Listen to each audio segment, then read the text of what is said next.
మహిళలకి తెలంగాణ ప్రభుత్వం ఏం చేయట్లేదు, మహిళల్ని ఇబ్బందికరంగా చేస్తా ఉంది తెలంగాణ ప్రభుత్వంలో అన్నట్టుగా ఇటు ప్రతిపక్షాలు ఆరోపిస్తా ఉన్నాయి. ఎట్లా చూస్తా ఉన్నారు? మహిళల సాధికారతను ఎంతవరకు ముందు తీసుకెళ్తారు? ప్రతిపక్షాలకు పని ఏముంది, మరి చేయడానికి పని లేదు. 10 సంవత్సరాలు పని చేయండి అని ఓటు వేసిన వాళ్ళకు కూడా ఏం చేయలేని పరిస్థితి. అసమర్థులు మాట్లాడుతుంటే మేము ఎందుకు పట్టించుకోవాలి? సమర్థవంతమైన పాలన చేస్తున్నాం ఇవాళ రేవంత్ రెడ్డి గారి ప్రభుత్వంలో. మహిళలకు ఏమి ఇవ్వడం లేదు. మహిళలకు రేపు రాజీవ్ గాంధీ గారి కానుంచి 73, 74 రాజ్యాంగ సవరణ ద్వారా మహిళలందరినీ కూడా పెద్దపీట వేసి కూర్చుండబెట్టింది రాజీవ్ గాంధీ గారు. ఇవాళ మహిళలందరికీ 33% ఇవ్వాలనే ఆలోచన కూడా కాంగ్రెస్ పార్టీది. ఇవాళ తెలంగాణ ఇచ్చిన సోనియమ్మది. వీళ్ళందరినీ ఆదర్శంగా తీసుకోవాలి. కానీ వాళ్ళేదో మాట్లాడి 10 సంవత్సరాలు ఈ అప్పుల కుప్పగా చేసిపోయిన వాళ్ళ గురించి మేము మాట్లాడమంటే ఏం మాట్లాడతాం? మేము ఏం మాట్లాడకపోతేనే మంచిది. మాట్లాడితే అసమర్థుల గురించి మా నోరు వేస్ట్ అవుతుంది. కేవలం మహాలక్ష్మి పథకం అమలు చేస్తే సరిపోతుందా, ఇంకా మిగిలిన పథకాలు అవసరం లేదా అని కూడా క్వశ్చన్ వస్తుంది. వాళ్ళు ఏం పథకాలు అమలు చేసిందంట మమ్మల్ని అడగడానికి? అప్పుల కుప్పగా చేసిన దాన్ని మెల్లమెల్లగా అప్పులు తీరుస్తూ అన్ని పథకాలన్నీ కూడా చేయాలనే ఉద్దేశంతో, మంచి ఉద్దేశంతో ఉన్నాం మేము. దాన్ని చెడగొట్టడానికి ఎవడో ఒక మాట మాట్లాడితే దాన్ని పట్టించుకునే పరిస్థితులు లేము. తప్పకుండా కాంగ్రెస్ పార్టీ ఏదైతే మాట ఇచ్చిందో తప్పకుండా చేసి తీరుతాం. బ్యాంకులలో రుణాలు ఇస్తున్నాం. వాళ్ళు ఇచ్చినారా? ఒక్క మహిళలకు ఎవరికైనా రుణాలు ఇచ్చినట్టు చూపెట్టమనండి. ఒక ఇల్లు ఇచ్చినట్టు చూపెట్టమనండి. ఒక రేషన్ కార్డు ఇచ్చినట్టు చూపెట్టమనండి. 10 సంవత్సరాలలో ఏం చేయను. ఇవాళ దయాలు వేదాలు వల్లించినట్టు వాళ్ళు ఏదో మాట్లాడుతుంటే దానికి సమాధానం చెప్పాల్సిన అవసరం కాంగ్రెస్ పార్టీకి లేదు. కాంగ్రెస్ పార్టీ ఖచ్చితంగా నిజంగా కూడా స్వాతంత్రం తీసుకొచ్చిన పార్టీ, తెలంగాణ ఇచ్చిన పార్టీ, హరిజన గిరిజన బడుగు బలహీన వర్గాలందరినీ కూడా హక్కును చేర్చుకునే పార్టీ కాంగ్రెస్ పార్టీ. తప్పకుండా నమ్మకంతో, విశ్వాసంతో పనిచేస్తాం. మేమంతా కూడా మా మీద విశ్వాసం, నమ్మకం ఉంది కాబట్టి ప్రజలు గెలిపిస్తున్నారు. మళ్ళీ గెలవడానికి సిద్ధంగా ఉన్నాం. అరే నోరు మూసుకొని వాళ్ళని ఇంట్లో కూర్చోమని చేత కాలేదు ఇన్ని రోజులు.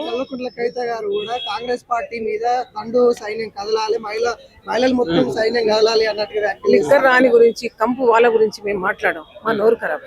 ఖచ్చితంగా అవుతుందండి. మేము ఆ రోజు కాంగ్రెస్ పార్టీ అధికారంలోకి రావడానికి ఏవైతే గ్యారంటీస్ ఇచ్చామో, 6 గ్యారంటీస్ ఇచ్చాము. అందులో భాగంగా అన్ని ఇంటింటికి మా కాంగ్రెస్ పథకాలు ఈ రోజు వెళ్తానే ఉన్నాయి. మొదలు వచ్చిన రోజు నుంచే మనం మహిళలకి ఫ్రీ బస్సు సౌకర్యం కల్పించడం జరిగింది. 200 యూనిట్స్ కరెంటు ఫ్రీగా ఇవ్వడం జరుగుతుంది. అదేవిధంగా మహిళలకు వడ్డీ లేని రుణాలు ఇన్ని 10 ఏళ్లుగా లేనటువంటివి ఈ రోజు మళ్ళీ పునరుద్ధరించి ఆ వడ్డీలన్నీ కట్టి ఈ రోజు మళ్ళీ లోన్లు కూడా ఇస్తానే ఉంది కాంగ్రెస్ ప్రభుత్వం. ఏదైనా కాంగ్రెస్ ప్రభుత్వం వల్లనే సాధ్యమవుతుంది. మా ముఖ్యమంత్రి గారు ఏదైతే చెప్పిండ్రో మహిళలను కోటీశ్వర్లను చేస్తామని చెప్తున్నారు. అది ఖచ్చితంగా అయి తీరుతుంది. ఎందుకంటే ఇప్పుడు ఇండ్లు కూడా మహిళల పేర్ల మీదనే ఇస్తున్నాం, లోన్లన్నీ కూడా మహిళల పేర్ల మీదనే ఇస్తున్నాం. ఎవ్రీథింగ్ ఏది చేసినా కూడా ఈరోజు మహిళలకి పెట్రోల్ బంక్స్ ఇస్తున్నాము, క్యాంటీన్స్ ఇస్తున్నాము. సో అందులో భాగంగానే చాలా మహిళలు వ్యాపారంలో గానీ ఇందులో గానీ మహిళల చైతన్యం ఉంటే ఆటోమేటిక్ గా ఇల్లు బాగుపడుతుంది. వాళ్ళకు ఫైనాన్షియల్ గా ఇండిపెండెన్స్ ఉంటే వాళ్ళు డెవలప్ అవుతారనే ఉద్దేశంతో ఎంటర్‌ప్రెన్యూర్ దాంట్లో కూడా మహిళలను తీసుకొస్తున్నాం. ఈ రోజు ప్రతి అంశంలో కూడా మహిళలకే ముందు ప్రాధాన్యతనిస్తోంది కాంగ్రెస్ ప్రభుత్వం. బడ్జెట్ లో కూడా మహిళల కోసం అని 4,000 కోట్లు కూడా శాంక్షన్ చేయడం జరిగింది.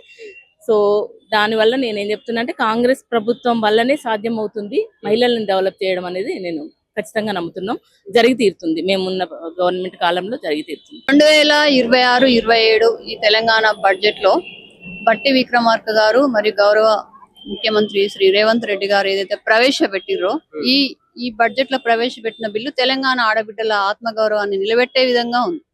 ఎందుకంటే మహిళలు అన్ని రంగాల్లో ముందుండాలనే విధంగా గడప నుంచి కాలు బయట పెట్టినప్పటి నుంచి తిరిగి ఇంటికి చేరే వరకు అన్ని విధాలుగా మహిళలకు బెనిఫిట్ అయ్యేలాగా ఈ బడ్జెట్ ని తీర్చిదిద్దడం జరిగింది. ఈ షాదీ ముబారక్ కోసం 3,683 కోట్లని ఈ తెలంగాణ ప్రజాప్రభుత్వం కేటాయించింది. నాటి వీర నారి చాకలి ఐలమ్మ గారి వర్సిటీ కోసం విద్యా భద్రతా చట్టం కింద 400 కోట్లని కేటాయించింది.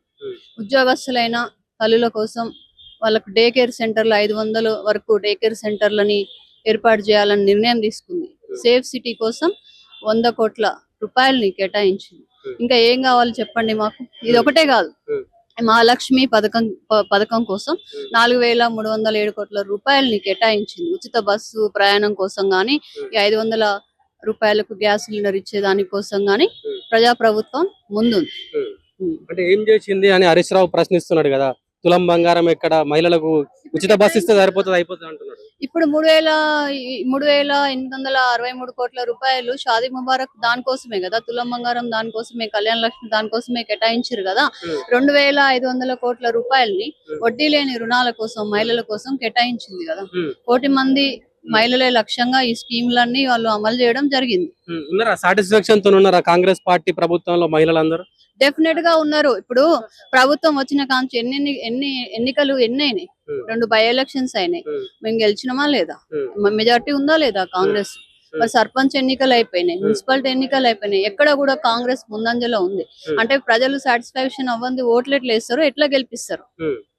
సో ఏం చెప్తారు మరి? ప్రతిపక్షానికి ఏం పని చేసినా విమర్శిస్తున్నారు మిమ్మల్ని. ప్రతిపక్షం చేతగాక ఓడిపోయింది. సో ఇవాళ ప్రజాప్రభుత్వం చాలా అద్భుతంగా రేవంత్ రెడ్డి గారు ఇచ్చిన మాట ప్రకారం అన్ని హామీలు తీర్చుకుంటా వెళ్ళిపోతున్నారు. మాకు ఇచ్చింది వాళ్ళు ఖాళీ ఖజానా 7 లక్షల కోట్ల అప్పులు కట్టిరు. దానికి నెలకు 6,500 కోట్ల రూపాయలు రేవంత్ రెడ్డి గారు వడ్డీలు కట్టుకుంటా వస్తున్నారు. ఇంత ఒక పక్క బీజేపీ టార్చర్, కేంద్రంలో మన బడ్జెట్ సమావేశాల్లో ఎంత పక్షపాతం చూపించారు మనకి కాంగ్రెస్ పాలిత ప్రాంతం అని చెప్పి మీకు తెలుసు. ఏ ఒక్క బీజేపీ ఎంపీ కూడా నోరు విప్పి ఫండ్స్ తీసుకురావడం తెలియదు వాళ్ళకి. బీఆర్ఎస్ వాళ్ళు కూడా నోరు మూసుకొని కూర్చుంటారు, కేంద్రాన్ని విమర్శించారు ఎప్పుడు కూడా. ఇవాళ రేవంత్ రెడ్డి గారు బయట నుంచి విదేశాల నుంచి పెట్టుబడులు తీసుకొచ్చి అన్ని ప్రభుత్వంలో అన్ని పథకాలు అమలు చేస్తా ఉంటే వాళ్ళకి డైజెస్ట్ అవ్వట్లేదు. అది అంటే ప్రజా ప్రభుత్వమేనా? నిజమే చెప్పండి. ప్రజాప్రభుత్వమే. అందుకు సాక్ష్యం ఈ రీసెంట్ గా జరిగిన ఎన్నికలే కదా ఒక ఉదాహరణ. ఎన్నికల్లో సాధించిన విజయమే ఒక ఉదాహరణ కదా. మీకెందుకు అనిపిస్తలేదు ప్రజాప్రభుత్వం అని? వాళ్ళ రైతు భరోసా కూడా విడుదల చేసిరు కదా ఇచ్చిన మాట ప్రకారం. సో ఏం చెప్తారు అంటే బీజేపీ కూడా ఒకవైపు పెద్ద ఎత్తున టార్గెట్ చేస్తుంది కాంగ్రెస్ పార్టీని. అఫ్ కోర్స్ చేస్తుంది. ఎందుకంటే ఎక్కడ గానీ ఇక్కడ మనకి కేంద్ర మంత్రులు ఉన్నారు, కిషన్ రెడ్డి గారు ఉన్నారు, బండి సంజయ్ గారు ఉన్నారు, తర్వాత 8 మంది బీజేపీ మంత్రులు ఉన్నారు. మొన్న గ్యాస్ సిలిండర్ ఇష్యూ అంత పెద్ద జరుగుతుంటే కూడా ఒక బీజేపీ ఎంపీ కూడా దాన్ని ఖండించకుండా ఎవరు కూడా ప్రజల వైపు మాట్లాడట్లేదు. బీజేపీ తీసుకున్న స్టాండ్ ఎస్ అనమంటే ఎస్, నో అనమంటే నో. అది కాదు కదా, ప్రజా సమస్యల మీద స్పందించడం కోసం మిమ్మల్ని పార్లమెంట్ కు పంపించింది. ఒక పక్క మనకి బడ్జెట్ లో తీవ్రమైన పక్షపాతం అయితే జరుగుతూనే ఉంది. సో ఏం చెప్తారు ఫైనల్ గా కాంగ్రెస్ పార్టీ తరఫున? కాంగ్రెస్ పార్టీ తరఫున మీ ముఖ్యమంత్రి రేవంత్ రెడ్డి గారికి, ఫైనాన్స్ మినిస్టర్ ఉప ముఖ్యమంత్రి బట్టి విక్రమార్క గారికి, మా మహిళా కాంగ్రెస్ అక్క చెల్లెలందరి తరపున మరియు తెలంగాణ ఆడబిడ్డలందరి తరపున, ఎందుకంటే ఇవాళ ప్రతి చిన్న పుట్టిన పాప నుంచి పెళ్లికి ఎదిగిన కూతురు దగ్గర నుంచి, ఒక సంసారాన్ని ఈదుతున్న తల్లి దగ్గర నుంచి, ఆత్మగౌరవంతో బతికే ఒక అవ్వ వరకు తలెత్తుకొని బతికేలాగా ఈ రోజు మా మహిళలకు అనేక రకమైన పథకాలను ఇచ్చి వాటిని అమలు చేస్తున్నందుకు మరొకసారి మేము అందరి తరఫున వారికి మేము ధన్యవాదాలు తెలియజేసుకుంటున్నాం. ప్రజాప్రభుత్వం తోడున్నంత వరకు మాకు ఏ కష్టాలు ఉండవు అనేది మేము గట్టిగా నమ్ముతున్నాం. కొత్తగా ఎన్నికైనటువంటి మహిళా అధ్యక్షురాలు శ్రీమతి ఎర్రబెల్లి స్వర్ణ గారికి నా శుభాకాంక్షలు. ఇవాళ వారి అధ్యక్షతన మొదటిసారిగా గాంధీ భవన్ లో ఎగ్జిక్యూటివ్ మీటింగ్ జరిగింది మా మహిళా కాంగ్రెస్ ది. మహిళా కాంగ్రెస్ స్ట్రెంథన్ చేయాలి అనే దాని మీద అక్క మాకు కొన్ని గైడ్ లైన్స్ ఇచ్చారు.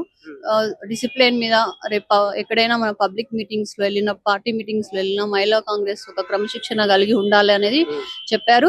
మేము కూడా అనేక రకాల సమస్యలు వారి దగ్గర చర్చించడం జరిగింది. ముఖ్యంగా ఆడోళ్ళు ఇవాళ అన్ని రంగాల్లో సమానం అని అనుకుంటున్నారు. మీ ఎలక్షన్ గెలవడానికి మా మహిళా కాంగ్రెస్ కార్యకర్తలు ఎంత ముఖ్యం, మహిళల ఓట్లు ఎంత ముఖ్యం మీకు తెలుసు. కానీ మాకు సముచిత స్థానం ప్రోటోకాల్ విషయంలో జరగట్లేదు. మహిళా కాంగ్రెస్ జిల్లా అధ్యక్షులను కానీ వైస్ ప్రెసిడెంట్లను కానీ జిల్లాలో ఏదైనా ఇంపార్టెంట్ మీటింగ్లు అయినప్పుడు ప్రోటోకాల్ పాటించట్లే, మాకు ఇన్విటేషన్ ఉండట్లేదు అన్న దాని మీద మేము ఇవాళ అధ్యక్షురాలి దృష్టికి తీసుకెళ్లడం జరిగింది.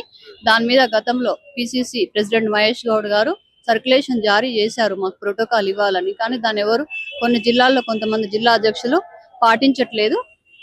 మేము మా డబ్బులతో మేము ఫ్లెక్సీలు వేసుకుంటే కూడా మా ఫోటో లేదు, మా ఫోటో లేదు, ప్రతి చిన్న లీడర్ కాంచి పెద్ద లీడర్ వరకు అడుగుతారు.